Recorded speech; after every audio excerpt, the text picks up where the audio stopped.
Hello, we're here today to talk to you about Holland America Cruise Lines and the Transatlantic cruise that we just took in May from Florida to Copenhagen. On the Zuiderdam.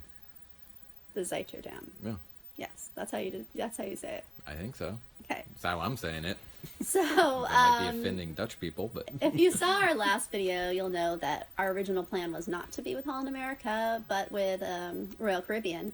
And they had an accident, so last minute we had to change our plans, and we luckily found Holland America had some room, and so it was our first time aboard. right. So in the last video, which you can watch, we kind of talked more about the change in cruise itinerary in more detail. So this video will talk about the cruise itself and what our experience with Holland America was like, because this is our first time doing it. Yeah, being yeah. on them. It was very nice. The average age, we'll start with that because that really did affect the entertainment and so forth. It sets the tone. So it you sets get the you get a tone. perspective because everything is catered around, obviously, the demographic of the people on the boat. Right, right. So Holland America, at least on our particular cruise, the average age was 69 and a half, they told us. That half is really, that's what gets you. So that meant that our son was traveling with us, and he's 14, and I think there were two other teenagers on board, and they never actually even met. Correct. But yeah, and we felt quite young. Mm-hmm. It was nice, actually, for a change. Sprightly. Anyhow, so we'll start talking maybe about the entertainment. Yeah. And my favorite place was the BB King's. They call it a blues bar. Mm-hmm. And Well, it's like a full club with like kind of terrace or seating around the outside and like comfy booths. and a dance floor. And a dance floor in the middle, and then there was some seating. I think it was terrace. There was like 2 levels of booths, right? Right. And then yes, the dance floor for dancing for those that like to partake. Right.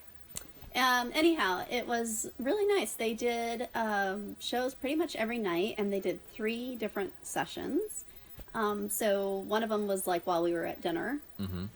And the only problem, I mean, they were very, very good. They were really good. Yeah, really it was good. Quite impressive. And the setup, they had a pianist, 2 singers, male and female, a saxophonist / flutist. He played flute. Flautist. Flautist. And a trumpet player, and guitar and bass and drums. So it was a full ensemble. It was very good. It was, and they were good. They were all very talented. The only complaint that I would have was that maybe you tended to hear some of the same songs repeated a lot, but that was because, again, they were doing 3 shows a night, and we were on a very long cruise. The cruise was how long? 16 days. 16 days. So at the Q&A, they addressed a little bit that, their songbook is, the songs they play are generally on the long side, right, to begin with. So, and they are actively trying to learn new songs, but I think I forget how long they had been together, but it wasn't all that long, this particular group of people. It was several weeks or thereabout, so they were still adding new repertoire to their performance. So I think 16 days, 3 nights, or 3 times a night. I think they were off 1 night every 7 days. You are going to start hearing the same thing. And because it's a big ensemble, it's not really set up for requests either. They either know the song as a group or they don't. Yeah, but that Albion said they were very good, and that was one of the places that we spent quite a bit of our time in the evenings for entertainment. Yeah, if you like blues, jazz, and kind of live music with brass, they were really good. Really good. Now, the other thing happening at the same time were dueling pianos. But I will say that the dueling pianos on Holland America line were a lot different than the ones that we've experienced on other cruise lines. They weren't quite as raucous, I guess. But again, I think it had to do with the clientele.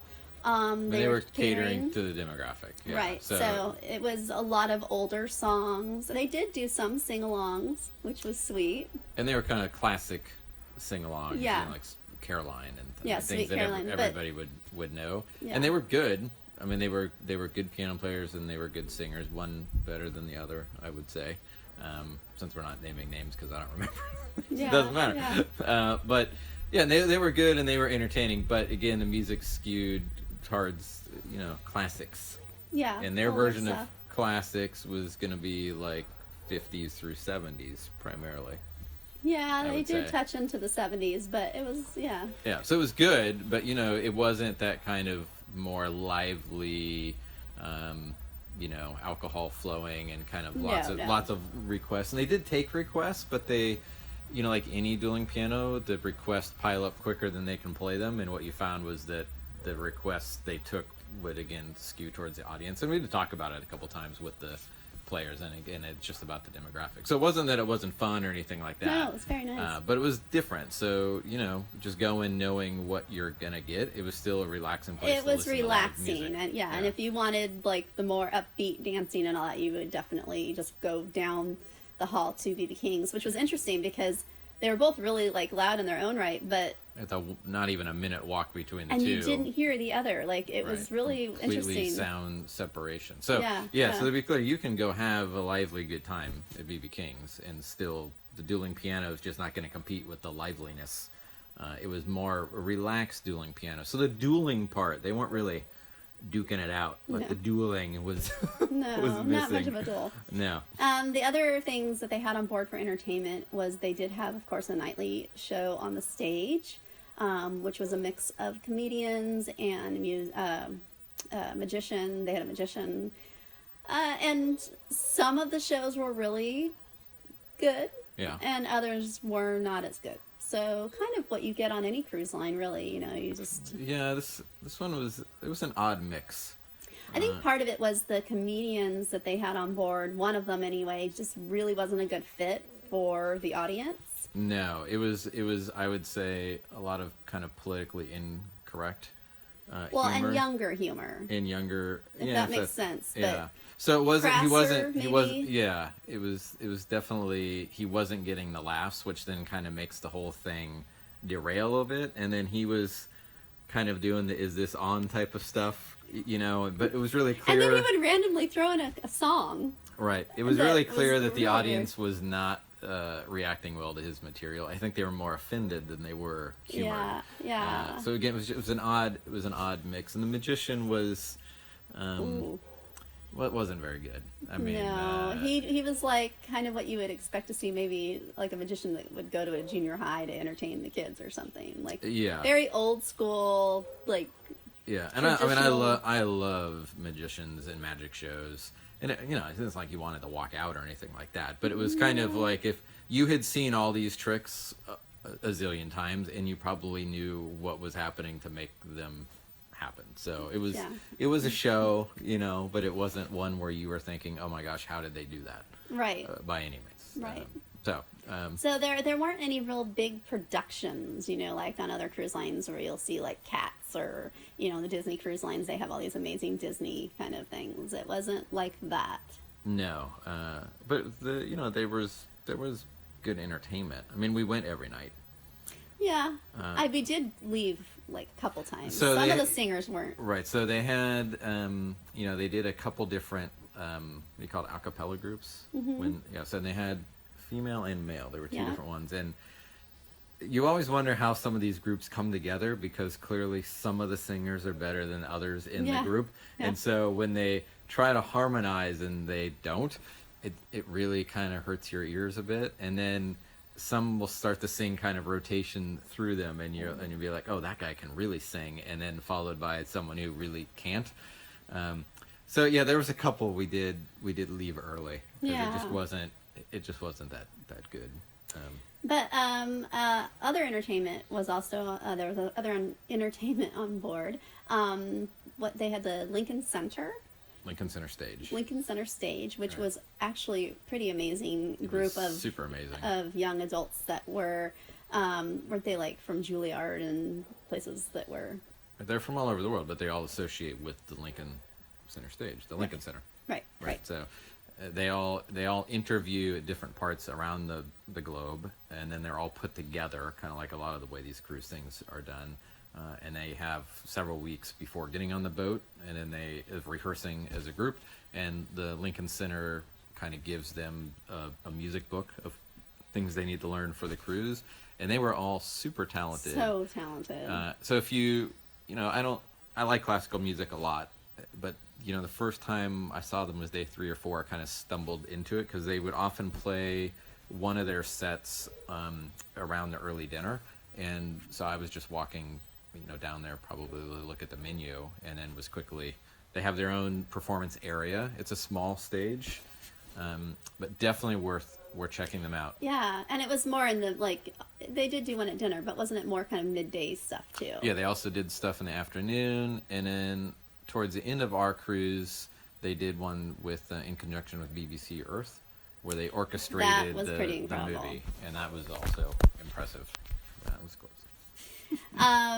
Yeah, and the other thing that actually, another aspect of the entertainment, which I really loved about Holland America Cruise Line, was that they had BBC Earth series available in their screening room, and they also had biologists on board that would give talks on the main stage throughout, during the day.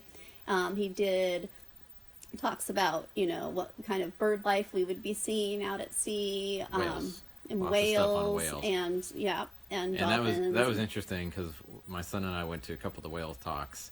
And we did end up seeing whales several different days, and so we went and asked the guy what whale did we saw, and he wanted us to describe what the spout shape was like, yes. And things that clearly I didn't remember. I just saw a whale. It was exciting, but it was I didn't cool. remember the And shape of the spout. We did learn a lot, and I always like whenever we're traveling around, taking our son to these things, so that you also feel like it's not just all fun, but it's fun education right. too. Yeah. So, yeah. And speaking of education, another thing that they do on board is the Microsoft... I don't know what they call it, the Microsoft Learning Center, Learning something along those Center. lines. So they had another room that, it's got the Microsoft logo on it, and they did classes typically a few times a day, I think most days. And it was they had kind of very much introductory to, I'd say, leaning towards medium level of difficulty. So it started with things as simple as how to use your email, or how to use Internet Explorer, or how to use Office apps. But if you're wanting to learn how to do some of those things, it was just a nice kind of added thing that they had. Yeah, and the instructor was I poked in just so I could talk about it and sat in there for 15-20 minutes, and it was definitely entry-level stuff, but she had a very captive audience, and she was very knowledgeable and seemed to do a really good job. And it's hands-on, so there are Microsoft Surface laptops at every spot where they have you sit, so you don't have to bring anything. They've got computers there, and they walk you through everything. So. Yeah, and speaking of other educational opportunities, one thing that I really loved about Holland America Lines, which we have never before, maybe actually I take that back, Disney did do it, but on Royal Caribbean and Norwegian, normally if you go to one of these port talks, they kind of just tell you what shopping there is, and it's always... They give you discount coupons, and you go into Diamonds International and get your free charm or whatever. It's always about the shopping. What's the t-shirt place? And the t-shirt place where the changes in the sun. Del Sol, I think. Yeah, so all these cruise ports, a lot of them have similar stores. They're all the same. So what was nice about Holland America Line, though, is when they gave a port talk, they actually gave you some history about the area, and they told you about different not just excursions, but things that you might not want to miss, and why, because they really kind of taught you a little bit about where you were going. Yes. And they did it. And they gave you all the local transportation options, so you could kind of get around on your own. So it was interesting because the port guide, or the port talk person, was different than the explorer's desk, which is their excursions desk. And so everything wasn't a sell into the other. Like if you wanted to know how to get somewhere, they didn't try to push you into a tour from the boat. They would just tell you, you can take tram number 2 at this time, and here's where you would get off. And she would give you notes or print things out. It was super helpful. And they did this all up on one of the top, the very top deck. Almost the top. I think they called it the Explorer's Lounge. The Explorer's Lounge / cafe, which was also where you could go up and get your specialty coffees and so forth. And it was a really nice area where you can sit. They have board games and puzzles and so forth up there. And it's all windows with really comfortable seating, so you can watch from the front of the ship looking out. And that was where they gave these port talks, but they also had people on hand to answer any questions. And they had those cool interactive big maps, tables. like surface tables, where you could like just look at everything, like where you were going. Right, And so you could pick on any stop, and then they would have all the tours, as well as just general information and what was around you. So they did the port talk in the main theater in the morning, and then they would redo it in the evenings. I only made it to the up there. Yeah, some of us were ones. sleeping in the morning ones apparently. Or maybe at the gym. Right. So they had both, because they were the person giving the talks was very popular. And as we got closer to, because Transatlantic, I think people started to get the tours were selling out. So then I think she became more popular as people needed to arrange their own, transportation and where they were going in the ports. Like I said, she was super helpful. She recommended tours that were outside the boat. I've never seen that before. Normally everything's kind of a sales pitch. Right. So other entertainment things on board that they have were bingo, which was actually, Yes. I love bingo. And I will say that Holland America Cruise Line was a pleasant surprise because it wasn't as expensive as the other No. bingos that we've played. I mean, it was still, it adds up when you're wanting to play every day. Right.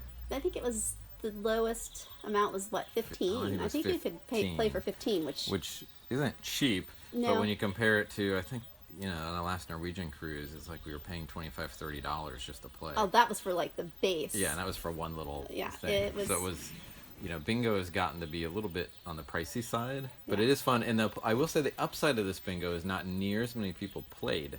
So your odds of winning were better. And we did win once. The very first day, Right, so that kind of kept me going and Right, never so we won won again. once, which then helped offset the future bingo losses. And you do get the cheapest souvenir on the ship if you buy the dabber. Is that what it's called? Oh, they have a little dauber for $2. Right, so it's or the something. thing that's got the ink on the end to mark your bingo card, but it's all And I had never had one of those before. I felt like a professional. no, but it's logoed, right? So it's got the Holland America and all that. So it was like $3. So there was Yeah. Anyway, cheapest souvenir you can get.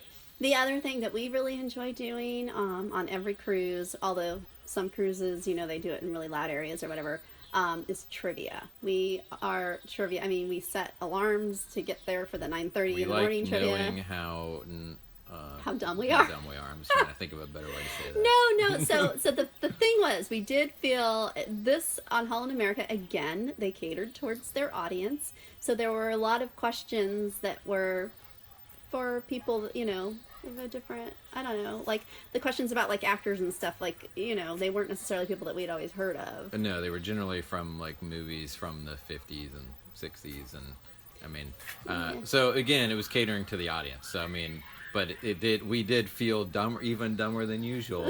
But on the upside, I also think, well, of course, I probably wouldn't know that stuff because it's not in any of my pop culture upbringing. And the problem was they would do, like, we really enjoy trivias where they show you like a picture, like say of a landmark somewhere in the world and you have to name it, Right. or pictures of like celebrities when they were kids, and yeah. who was this, or like we like things like that. We like music trivia, and they did have a few of those, to be clear.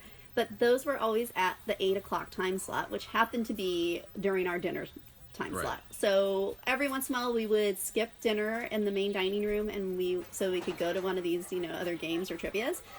But on the whole, we didn't really make it to the 8 o'clock ones. No, we just went to a few. And again, like, we thought we were going to be ringers when it came time to like celebrity, photos, but they were all against celebrities that were not from. It was just difficult for us, but it was Right. still fun. Don't get us wrong. We made friends. We had a good time. It just, we didn't do as well as we thought we were We going to did do. win once, though. Once we won. Were you was it- there? Yeah. Yeah. Yeah, I was there. I think I was probably team captain. Yeah, I don't think you were there. And then they do, on a lot of cruise lines, they'll do like these really fun games and stuff at night that get kind of crazy. But they only did a couple things like around the 10 o'clock time frame over the whole period of over 2 weeks that we were on board. And they were fun. I mean, the cruise director and the assistant cruise director were both great, and we really liked them. Very personable and funny.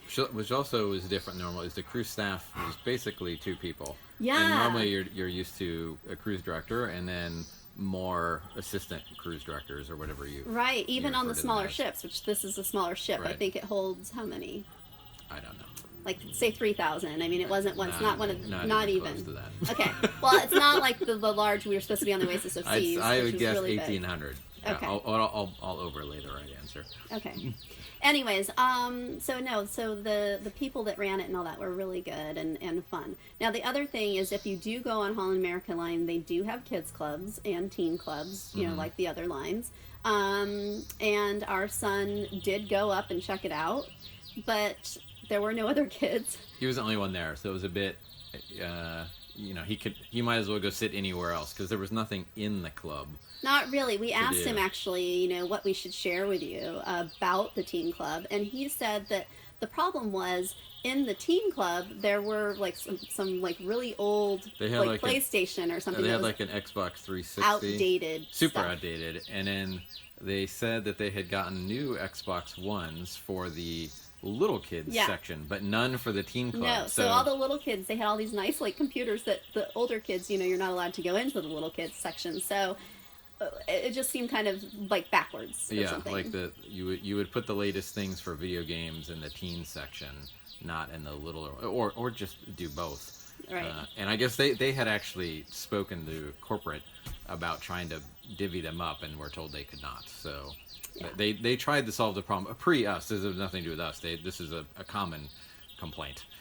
But apparently the corporate office has decided that the teens shouldn't have any consoles. Anyhow, so moving on to my favorite part, food. Oh yeah.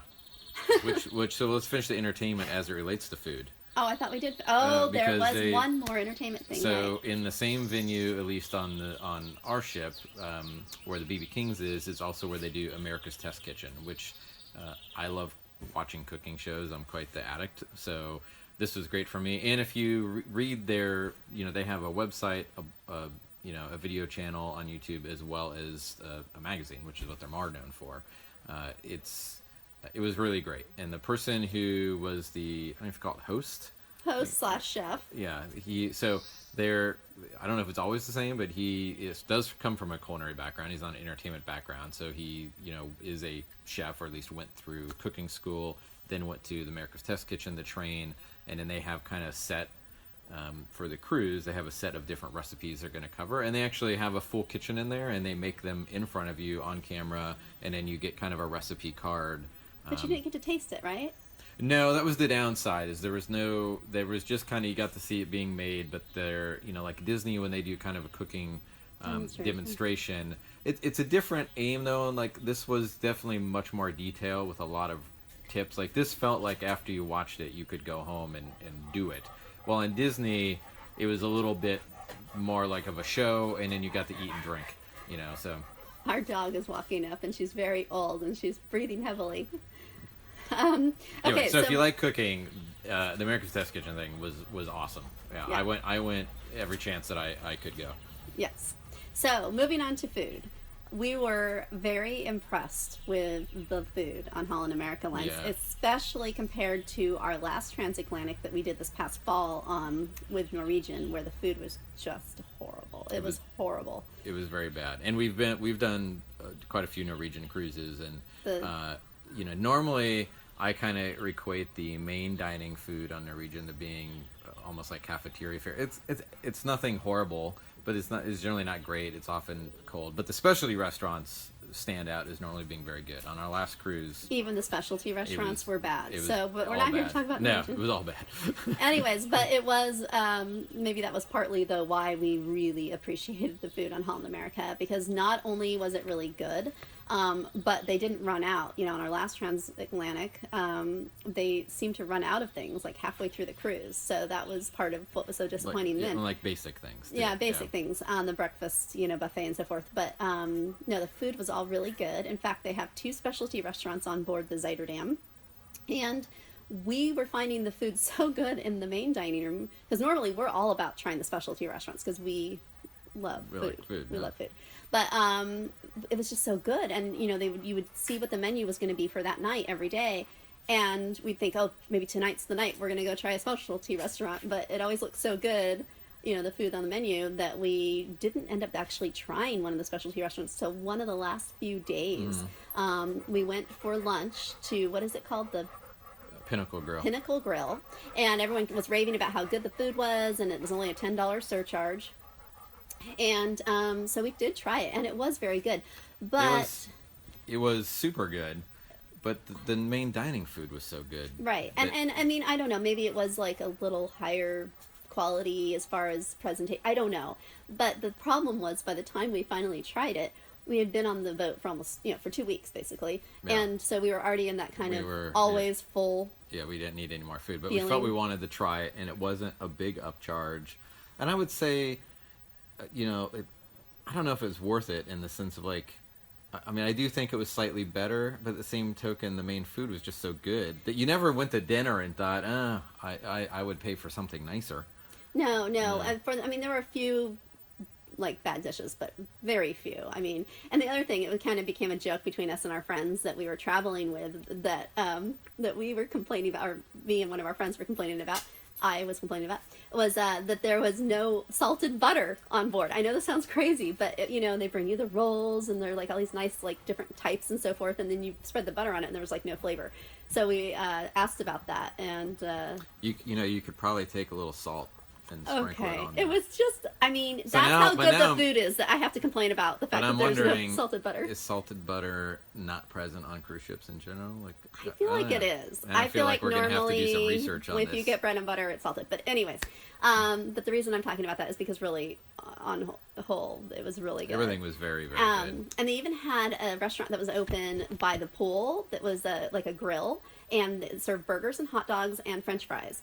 And oh my gosh, I only allowed myself to get the French fries one time because I could have gone there every day. They were like so crispy. They were like some of the best French fries I've ever, the dive-in grill. Yeah. And they were some of the best French fries I've ever had, and their burgers were amazing, like kind of gourmet, not just, basic.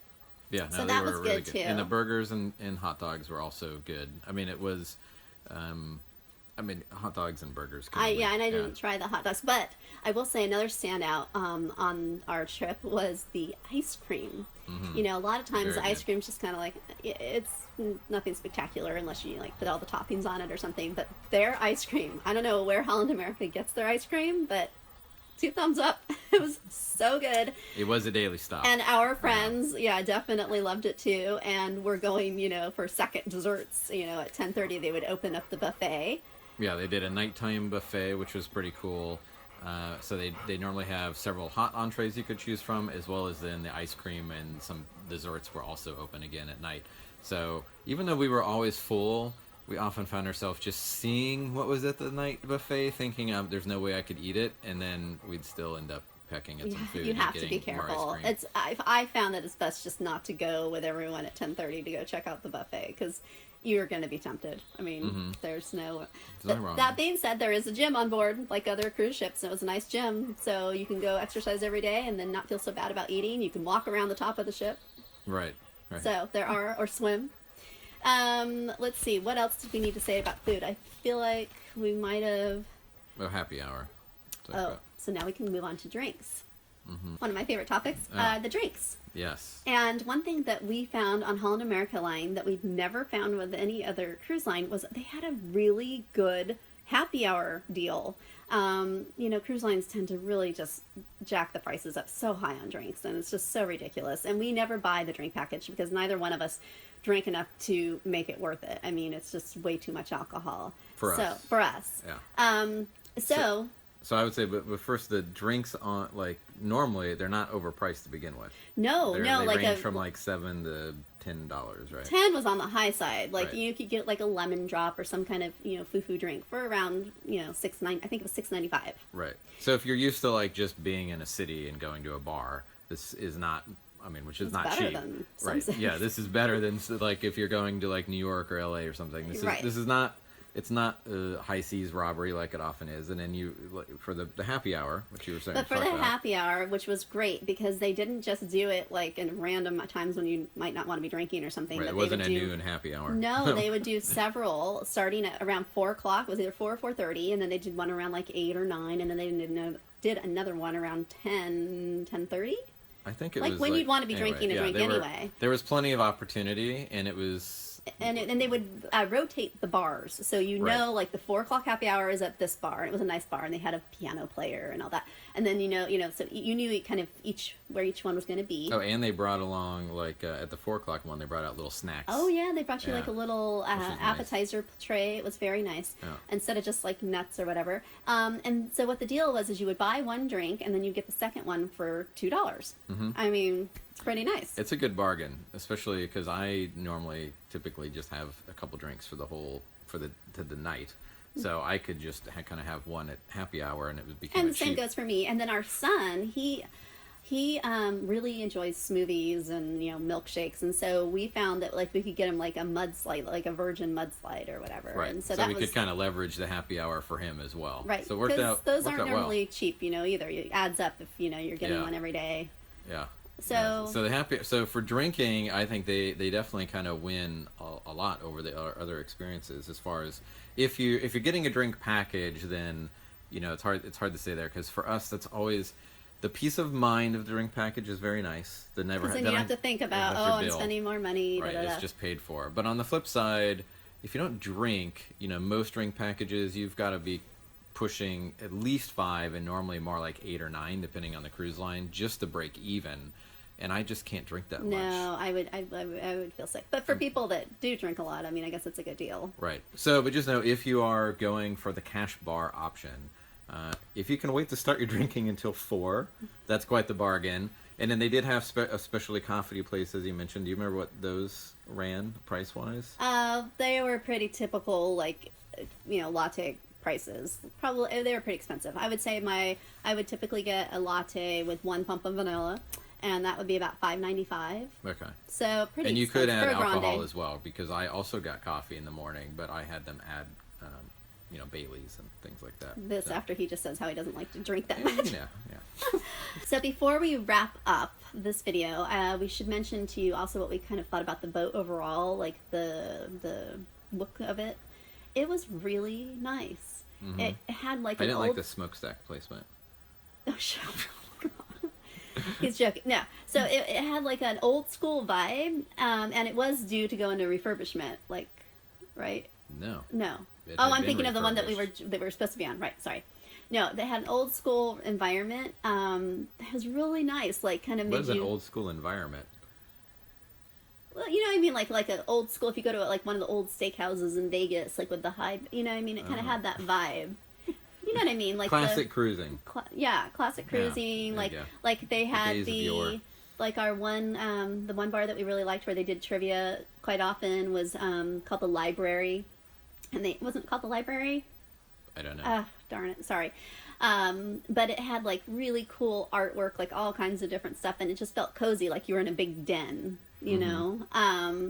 And overall, the boat was just really pretty. It was nice. Yeah, no, it was Nice very vibe. nice. It was well maintained, and the size I thought was perfect. I think what we've learned thus far is that we like that. Well, what's now considered a small cruise ship, Right. But it's not.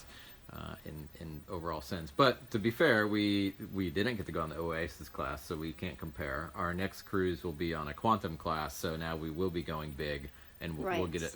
We have done like the Escape, so the Epic, the Norwegian large ships, and we did not care for the size. No, of we that. tend to like the what I guess what they call mid-sized ships. But Right. coming up in October, we're going to be doing a Trans-Pacific cruise, our first one, and that is going to be on a Royal Caribbean boat, and it's going to be our ship, and it's going to be very large. Yeah. We'll briefly just mention the ports of call that we went to during this trip, but we will do subsequent videos that will cover kind of each port, right? Mm-hmm. Okay. Or at least one video that just That kinda covers all of them. covers the ports in its own Right. short video. So although it was a 16-day cruise, a lot of that, there were a lot of sea days, which we love. But the first stop was out of Florida. We left out of Fort Lauderdale. We stopped in Bermuda, and we'll talk about that on our visit there. And then we crossed over, and our first stop in Europe was kind of halfway over in the Azores, which is part of Portugal. That was very nice. And then from there, we went over to France, and we stopped in Normandy, and then we went up to Brussels, and we went into Burgess, and then Amsterdam, and then it was kind of back to back ports at the end there. Yeah. And then we ended the trip in Copenhagen Yes. before flying home here to Portugal. Yeah. And it was really fun, and we will fill you in on what we did in those ports in case you're interested in checking any of those out yourself or have a cruise coming up that is going to be stopping at any of those ports. So other than that, I think that's it for Holland America. I say we give it 2 thumbs up. Oh, it was Siskel and Ebert over here. I really enjoyed it. I thought it was a really nice group of people, nice size. It was overall a very good experience. Overall good experience. Yeah, I would definitely go again. Yes. Yeah. All right, so signing off for now. Thanks. Oh, and don't forget to hit subscribe if you found this at all interesting or you want to see what's coming up next. You can hit the little bell, and that will alert you when we post new videos. Mm-hmm. All right, thank you. Bye. Bye.